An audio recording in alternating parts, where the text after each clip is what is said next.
ஓம் சாந்தி. எல்லாரும் குசி குசியாக இருக்கீங்களா? இன்றைய முரளிலிருந்து முக்கியமான ஞான ரத்தினங்கள். முதல் பாயிண்ட், தாயும் நீயே தந்தையும் நீயேன்னு பாடல் ஒழிச்சிருக்குது.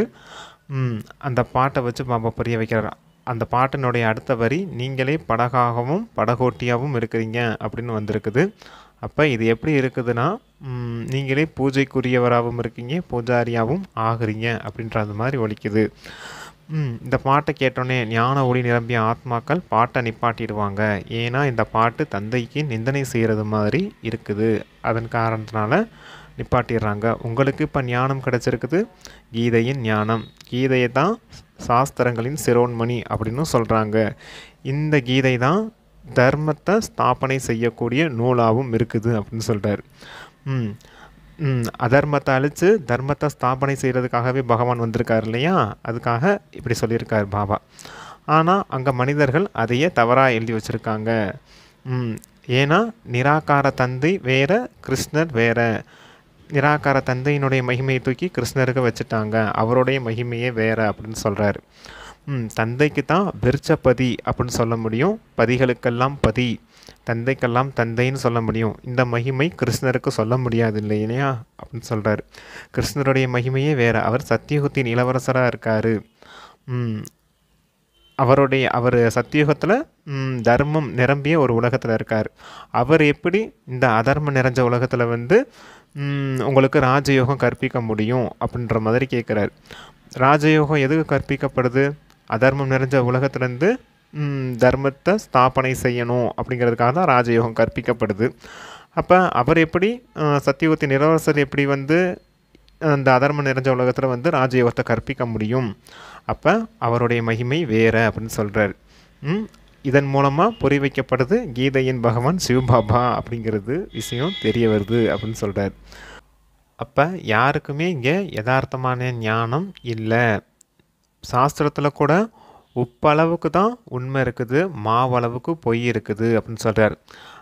சாஸ்திரத்தில் அந்த கல்ப விருட்ச படம், அப்புறம் அந்த கலியுகத்தின் அந்த அது சுயதர்சன சக்கரம் இருக்கு இல்லையா, இந்த ஸ்வஸ்திக் சிம்பிள் போட்டு இந்த 4 யுகமாக பறிச்சிருப்பாங்க இல்லையா, இந்த சித்திரங்கள்லாம் நல்லா இருக்குது. கூடவே மன்மனாபவ மத்தியாஜீபவ நஸ்த மோகா ஸ்மிருதி சுரூபம் ஆகுங்கள் அப்படிங்கிற அந்த விஷயம்லாம் கரெக்டாக இருக்குது. ஆனால் இதனுடைய யதார்த்தமான ஞானம் யாருக்குமே தெரியறதில்ல அப்படின்னு சொல்லியிருக்கார். இந்த விஷயத்தெலாம் தந்தை இப்போ தான் குழந்தைகளுக்கு புரிய வைக்கிறேன் அப்படின்னு சொல்லியிருக்கார். அடுத்து செகண்ட் பாயிண்ட் சேவைக்காக சொல்கிறார். நீங்கள் இப்போ ஆத்மாக்களாக இருக்கீங்க. ஆத்மாக்களுக்கு தான் பரமாத்மா தந்தைக்கிட்டேருந்து உங்களுக்கு இந்த ஞானம் கிடைக்கிது. என்ன ஞானம்? 84 பிறவிகளின் சக்கரத்தின் ஞானம். கூடவே ஆத்மான்னு பரமாத்மா தந்தையை நினைவு செய்யுங்க. அதன் மூலமாக உங்களுடைய பாவ கர்மங்கள் விநாசமாகும். இந்த 2 முக்கியமான விஷயங்களை மட்டும் மற்றவர்களுக்கு சொல்லி புரிய வைங்க அப்படின்னு சொல்கிறார். இதை தெரிஞ்சுக்கிட்டாங்க அப்படின்னாலே போதும், அவங்க எல்லா கேள்வியிலேருந்தும் விடுபட்டுருவாங்க. நீங்கள் சேவையும் நல்ல விதத்தில் செய்யணும். கண்காட்சியெலாம் ஏற்பாடு செய்கிறீங்க.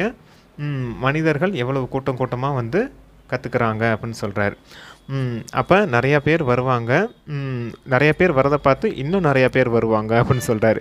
அப்போ கூட்டமாக வந்தாங்கன்னா நீங்கள் அவங்களுக்கு சொல்லி புரிய வச்சு உங்கள் வாயை வலிக்கிற அளவுக்கு ஆட்கள் வருவாங்க அப்படின்னு சொல்கிறார். எங்கள் கண்காட்சி திருவிழாலெலாம் ஒரு எக்ஸிபிஷன் மாதிரி வச்சு சேவை செய்யும்போது அந்த மாதிரி ஒருத்தர் மாற்றி ஒருத்தர் நம்ம வாய் மூலமாக சேவை செய்துட்டு இருந்தோம்னா நமக்கு வாயே வலிக்கும், அந்த அளவுக்கு கூட்டம் வந்துடும். அப்போ என்ன செய்யணும்? கூட்டம் ஜாஸ்தியாக இருக்குது, நீங்கள் நாளைக்கு வாங்க, இல்லை நாளை மறுநாள் வாங்கன்னு சொல்லி அனுப்பி விடுங்க.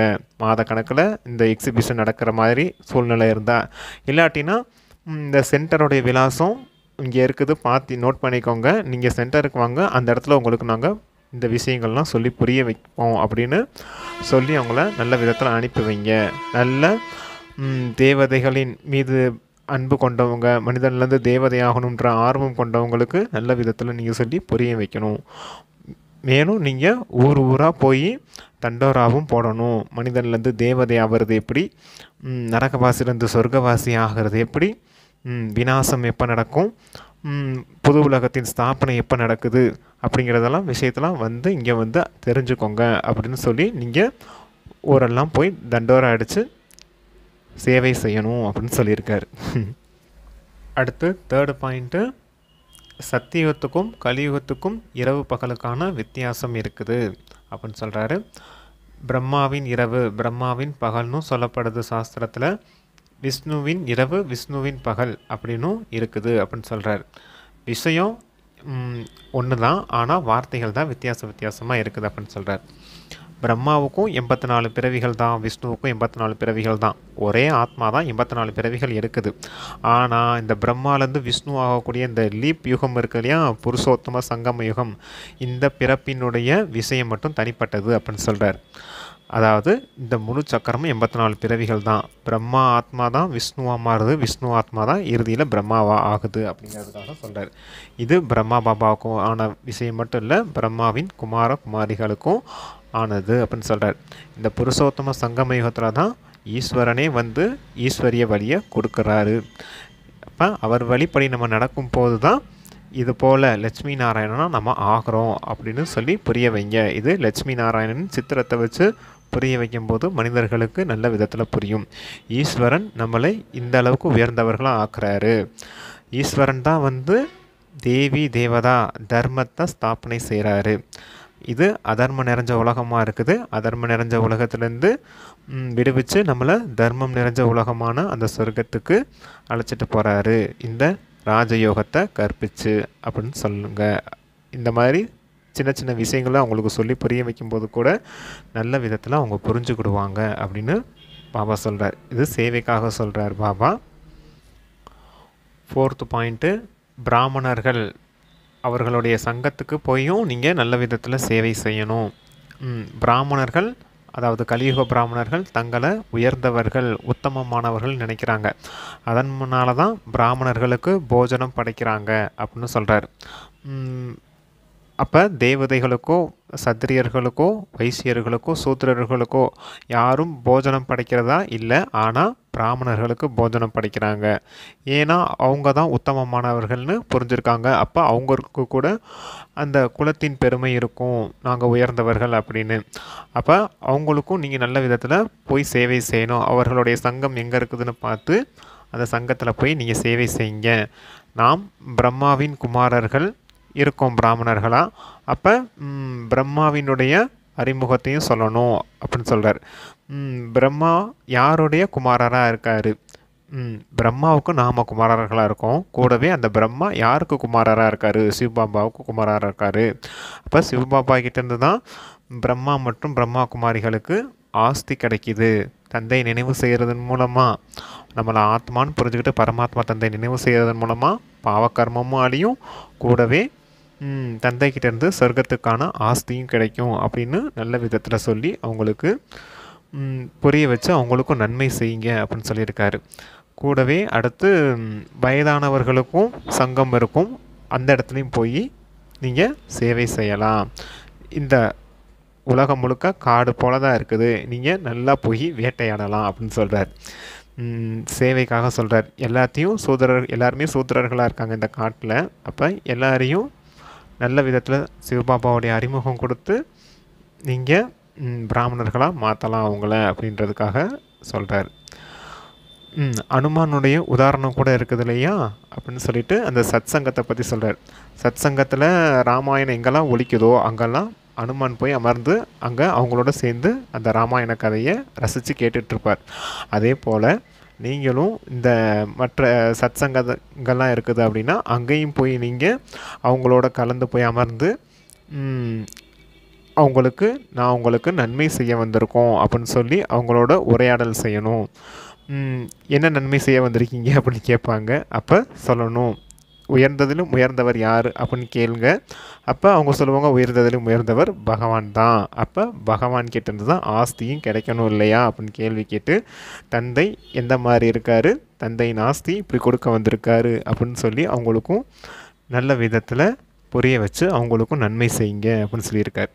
நீங்கள் தந்தையை நினைக்கிறதன் மூலமாக உங்களுடைய இறுதி நிலை கூட நல்லதாக அமையும் அப்படின்னு சொல்கிறார். அந்திமதி சோகதி அப்படின்னு சொல்லுவாங்க இல்லையா, இறுதி நினைவுக்கு ஏற்ப உங்களுக்கு ஆஸ்தி கிடைக்கும், தந்தைக்கு அருகாமையில் போயிடுவீங்க அப்படின்றது மாதிரி இருக்குது இல்லையா அந்திமதி சோகதின்றது.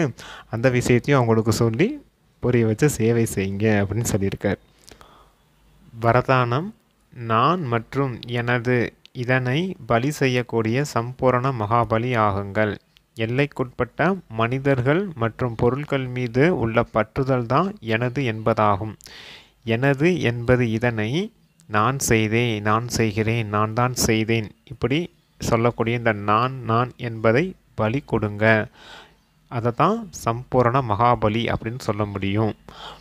இந்த நான் என்பதை முழுமையாக சமர்ப்பணம் அதாவது அர்ப்பணம் செய்யக்கூடியவர்களை தான் பாபாவுக்கு சமமானவர்கள் அப்படின்னு சொல்ல முடியும். அப்போ எந்த ஒரு விஷயத்துலையும் நான் செய்தேன்னு சொல்லாமல் பாபா தான் செய்விக்கிறார், பாபா தான் நடத்தி கொண்டிருக்கிறார் அப்படின்னு சொல்லுங்கள். எந்த ஒரு சொல்லிலும் நான் என்பது வருதோ அதுங்கெல்லாம் பாபா அப்படிங்கிற சொல்ல வைங்க அப்படின்னு சொல்கிறார். நான் என்பது வரக்கூடாது அப்படின்றதுக்காக சொல்லியிருக்காங்க. அடுத்து ஸ்லோகன் வந்து எண்ணம் மற்றும் செயல் சமநிலை பெற வேண்டும் என்றால் எண்ணங்களில் உறுதித்தன்மையை சேருங்கள் அப்படின்னு சொல்கிறாங்க. அதாவது எண்ணங்கள் திடத்தன்மையோடு இருந்துச்சுன்னா, அதாவது உறுதித்தன்மையோடு இருந்துச்சுன்னா செயல்கள் வெற்றி அடையும். Determination brings success. திடத்தன்மை வெற்றியை உண்டாக்கும்னு சொல்கிறாங்க இல்லையா, அது போல் பாபா அந்த ஸ்லோகன் சொல்லியிருக்கார். Okay, thank you. ஓம் சாந்தி.